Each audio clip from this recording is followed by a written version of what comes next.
JBL Flip 7 or the Beats Pill. Both cost $149 and promise big sound, but which one actually delivers and which one's just flexing a name? I've tested both, and in this video we're cutting through the hype, the bass boosted buzzwords, and the rest of that marketing fluff to find out where your money's really going.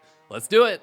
As you can see, both speakers have a similar cylindrical water bottle inspired design, which makes them easy to pack and easy to carry with just one hand. That said, the Flip 7 is slightly smaller and lighter, weighing 560 grams compared to 680 grams for the Beats Pill. That might not sound like a big deal, but if you're tossing it in a backpack and carrying it around all day with the rest of your stuff, that extra weight can start to add up. When it comes to carrying options, I definitely prefer what JBL is doing with the Flip 7. It uses this new push lock accessory system, which kind of works like a seatbelt and lets you switch between a supplied loop or a carabiner. The Beats Pill, by contrast, uses this sort of overly long lanyard, similar to what we saw on the Flip 6. It's a bit awkward. It tends to dangle unless you go out of your way to secure it somehow. Speaking of outdoor use, when it comes to durability, the Flip 7 does pull ahead slightly. It's rated IP68, so it's fully dustproof and can handle being submerged in deeper water. JBL also has reinforced the rubber bumpers at the ends of the unit and claims that the Flip 7 is now certifiably drop-proof from the height of 1 meter even onto concrete. Now the Pill isn't far behind.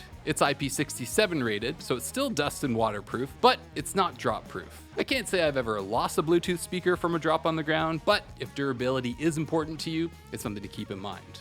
Lastly, if you simply plan on using either speaker around the house or maybe at your desk, it's worth noting that both are designed to sit at a slight angle when placed on a flat surface. That helps aim the drivers more towards your ears, improving clarity in casual listening setups. Now when it comes to controlling these speakers, both the Flip 7 and the Beats Pill use physical buttons, but I find the JBL ones much easier to use, especially in low light. It has these raised tactile buttons with a solid feeling click and backlit indicators for Bluetooth, power, and Auracast. The Beats Pill uses these recessed or nested buttons that aren't quite as distinguishable by feel, and you have to press a little harder to make sure your command is registered. However, one area where the Beats Pill does get a small win is with call support. The Pill still includes a built-in microphone and a multifunction button for answering calls or using your phone's voice assistant. The Flip 7, or any portable JBL speaker for that matter, does not offer a built-in microphone.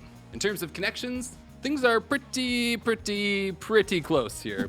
The Flip 7 uses Bluetooth 5.4, while the Beats Pill, being about a year old now, runs on Bluetooth 5.3. Technically, 5.4 is newer and better, but in everyday use, you won't notice a huge difference between them. Both provide a stable connection, which is what we want. Both speakers also support SBC and AAC codecs, though JBL doesn't exactly advertise it. Interestingly, we've only seen AAC active on the Flip 7 when paired with newer Android phones. Now, if you are chasing higher audio quality, here's a nice surprise. Both the Flip 7 and the Beats Pill support lossless playback over USB-C. Personally, I don't consider this a major selling point. These are still compact mono speakers. They're not made for critical listening. But if you want to squeeze out every bit of sound quality they're capable of, just plug in and stream from a service that offers lossless audio like Apple Music or Tidal.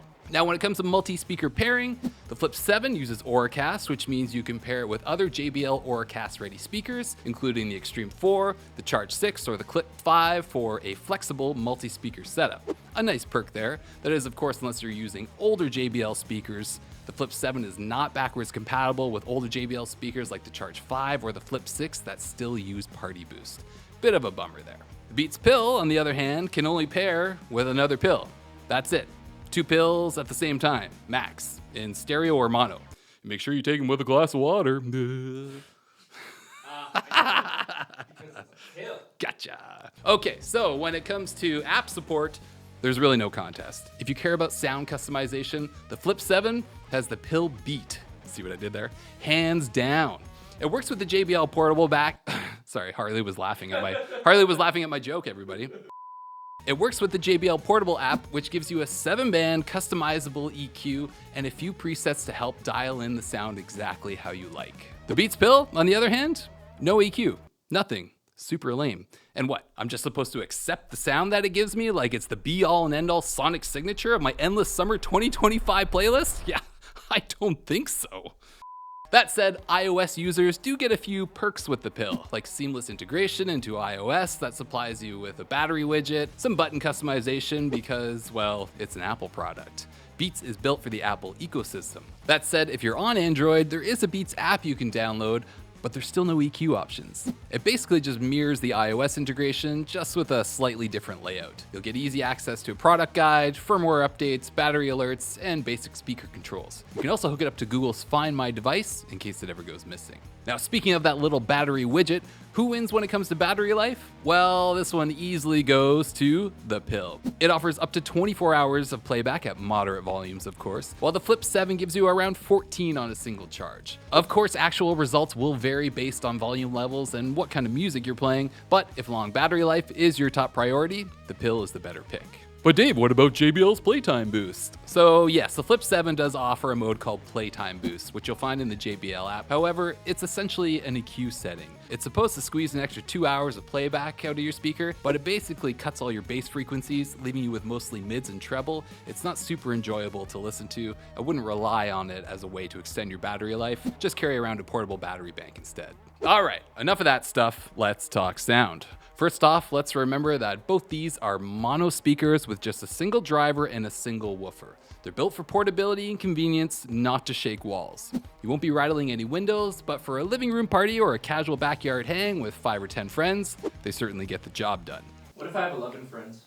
Oh, you gotta get a bigger speaker, for sure. Yeah, 10 max. 10 max. All right, maybe 11, and some small children or something, but 12? they don't count. The Beats Pill delivers a solid amount of bass for its size at lower volumes, but it also puts a heavy emphasis on treble frequencies. Now, as someone who's been rocking and rolling for the past 20 years, I usually appreciate a little extra high-end clarity in my playback, but even to me, the Pill just overdoes it with the high end, and it gets worse the closer you get to max volume. The Pill essentially has what we like to call a consumer-friendly frequency response. Exaggerated bass, a dip in the mids, which unfortunately can mask instruments like guitars or vocals in your mix, and some extra treble for an exciting sound, as manufacturers like to say. It makes you go, oh yeah, the first time you fire it up. Sure, you do get a nice punchy kick drum when listening to rock music, but the cymbal work, it's borderline shrill to my ears. It starts to wear on you pretty quickly, and honestly, I find it gets a little fatiguing after just a few tracks. The same goes for EDM or rap. You do get the bass, but that sprinkler hi-hat is pretty clicky, and the saw stabs are also a little sharp sounding. Again, the bummer is that without any EQ options, you're left to a third-party app to change the sound of the speaker you just purchased. But if you are after plenty of bass and plenty of treble, the Beats Pill does have you covered. The Flip 7, on the other hand, kind of does the opposite. Out of the box, it delivers a good amount of bass, but puts more emphasis on mid-range, bringing vocals and instruments forward. Treble is clear, but less harsh, and the overall tuning makes it easier to enjoy over longer listening periods.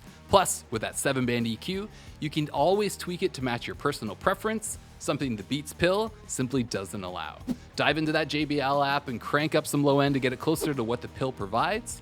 It's easy to get those passive radiators rumbling. So, which speaker should you go with? If you want a better all-around experience with customizable sound, tougher build quality, and more flexible pairing options, the JBL Flip 7 is the smarter pick. It sounds great out of the box, and the ability to dial in the EQ and pair it with other JBL speakers makes it way more versatile, especially if you're already in the JBL ecosystem. But if battery life is king, you're deep in the Apple world, or you just want a speaker that bumps without fuss, the Beats Pill might be more your vibe. It's super simple, delivers punchy sound with plenty of treble strength, and goes all day on a single charge. At the end of the day, both speakers offer decent value for $149. It just comes down to what matters most: control and customization, or plug and play simplicity with a little extra style. Me personally, I'm rolling with the Flip 7. I gotta have that EQ. But let me know down below in the comments which speaker you're going with, and surprise, surprise, if you want to know more about these two capable speakers, you can watch our full review on the Flip 7 right here, and the Beats Pill right here. Happy listening. I said happy listening.